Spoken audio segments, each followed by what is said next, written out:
Asalaamu calaykum. Soo dhawaada muuqaalka maanta waxaan kaga hadli doonaa cabitaan ilmaha difaaca jirkooda xoojiyo korinshahooda hagaajiyo ayaan kaga hadli doonaa muuqaalkan insha Allah haduu Ilaahay yiraahdo. Soo dhawaada haddii ay tahay markii kuugu horeysa ana soo booqataa subscribe masar gambalaalkana furo si fiidiyowyada cusub kuu soo gaaraan. Haddii familka ka tirsan tahayna like noo saar asxaabtaadana u sii share gareey. Cabitaankan aan kaga hadli doono maanta ee xoojiyo difaaca jirka carruurta iyo korinshahooda wuxuu noqon doonaa farawlaha ayaan kaga hadli doonaa insha Allah. Faa'iidooyin badan ayuu u leeyahay carruurta oo tan koowaad ay tahay inuu difaaca jirkooda xoojiyo maadaama uu qani ku yahay vitamin C oo vitamin C fiican uu laga helo ilmaha difaaca jirkooda ayuu xoojiyaa. Wuxuu kaloo laga helaa potassium oo u fiican ilmaha korinshahooda. Waxaa laga helaa xamdi folic, waxaa laga helaa magnesium iyo manganese ayaa laga helaa. Dhammaan waa macaadin iyo fitamiino u fiican difaaca jirka ilmaha xoojiyo iyo korinshahooda lafta iyo caadi ahaanba.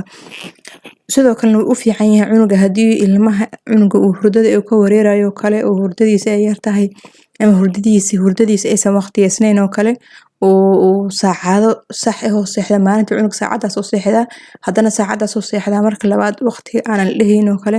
cunuga uu maalin uusan hurdayn maalin hurdadiisa ay yar tahay mar ay badan tahay ayadana uu u fiican yahay oo cunuga hurdadiisa ay nidaaminaysaa. Wuxuu kale u fiican yahay dhaawacyada kale haddii cunuga jirkiisa uu ilmaha markay yar yihiin waa iska taqaana waa iska dhacayaan oo ayaga wax isku dhufanaya marka haddii dhaawac soo gaaro kale haddii jirkiisa uu vitamin C fiican leeyahay oo cunuga difaaca jirkiisa uu fiican yahay dhaawac soo gaaro isla markiiba uu bagsanaa ma ku sii daahay laakiin haddii cunuga difaaca jirkiisa uu dhacsan yahay dhaawacan waxaa laga yaabaa inay waqti qaadato haddana ilmihiisa ilaali ma yaqaan wasaqda ka ilaali ma yaqaano xanuun badan inay ku keento ama dhaawacii meesha wixii kasoo gaarin oo kale meesha hore ka raysan lahayd oo kale ay waqti qaadata ay sii fashfashtaa dhib waayo oo hooyadana waa ku dhib ilmihii yaraana waa ku dhib marka haddii cunuga difaaca jirkiisa uu xoogan yahay oo kale nabarkii maanta soo gaaraan waxaa arkay 3 maalin kadib asagoo sii bogsanayo. Sidoo kale faa'iidada ee farawlaha ilmaha u leedahay waxaa waaye in jirka birta ku jirto ay ka nuugtaa. Haddii cunugaada dhiig la'aan ay hayso kale oo anemia ku aragtid oo HB-ga cunuga ay dhacsan tahay waxaa sameyn kartaa waxa ugu dari kartaa farawlaha kale maadaama uu asaga somehow uu caraf u leeyahay laakiin dhadhan saas ah oo ilmaha hadda soo jiidanaya ma lahan marka haddii cunugaada anemia hayso kale waxa ugu dari kartaa dhiig la'aan ay hayso beetrootka ama beetraafka ugu dari kartaa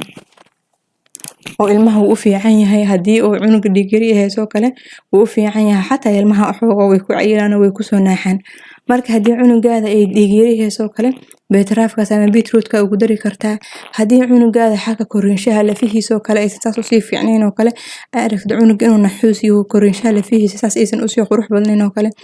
waxa ugu dari kartaa oo kale caano kale hadaa heshid oo ugu dari kartaa haddii aadan caano markaas u helaynin oo kale oo caanaha xoolaha aadan ugu dari karin cunuga sanad uu ku yar yahay oo kale markaas oo kale moos ugu dari kartaa si korinshihiisa uu soo hagaago xoogo moos ugu dari kartaa uu shiidi kartaa haddii uu sanadkan weeyo kale caanaha xoolaha ugu dari kartaa haddii xoogo korinshaha lafta cunuga aysan said u qurux badnayn ay aragtid haddii cunuga dhiig la'aan ka hayso kale waxa ugu dari kartaa beetrootka ama beetraafka li'anna vitamin C fiican uu leeyahay farawlahana caadi ahaan jirka wuxuu ka nuugaa birta qofka cuntada uu qaadanayo birta ku jirta ayuu ka saacidaa in jirka uu nuugo marka maadaama birta jirka uu ka saacidayo cuntada inuu ka qaato haddii aad ugu dartid beetrootkan oo birta ay ku badan tahay anemiyada dadka qabana loo qoro haddii cunug ugu dartid aad ay ugu fiican tahay cunug waxa arkaysaa isbuuc ka yarba in cunuga uu soo kabasho uu sameynayo oo dhiig la'aantii ama anemiyadii uu ka soo kabanayo ay arkaysaa. Waxaa kale uu leeyahay haddii ilmaha calool adeeg uu qabo kale in aliyaf qayda iyo wax la leeyahay oo ilmaha calool adeeg waxaas daawo kaga ah wuxuuna fududeeyaa dheefshiidka. Sidoo kale waxaa laga helaa waxyaalaha jirka sunta ka saaraya laga helaa oo qani uu ku yahay farawlaha. Sidoo kale waxaa laga helaa vitamin K vitamin la ayaa laga helaa oo u fiican ilmaha ciridka iyo afka ka xanuunsanayo kale oo ka dhiigayo kale uu fiican yahay xataa dadka waaweyn dad waaweyn waxa jira markay cadaysanayaan oo kale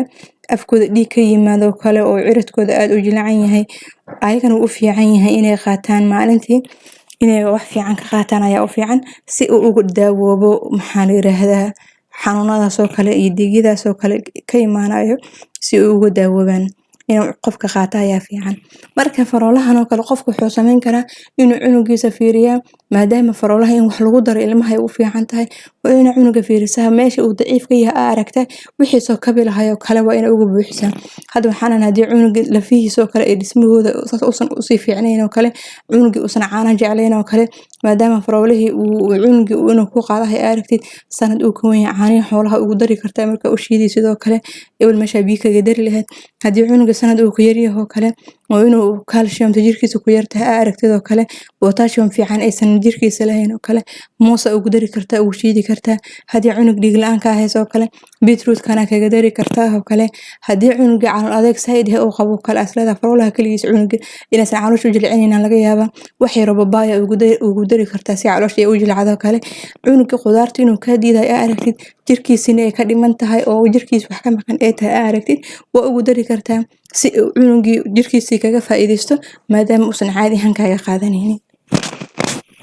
muuqaalka insha Allah intaas ayaan kusoo gaabinaa waxaan rajeynayaa inaan soo koobo marka waa mahadsantihiin soo dhawaada waxaan rajeynayaa inay ka faa'iideysan doontiin haddii Ilaah yiraahdo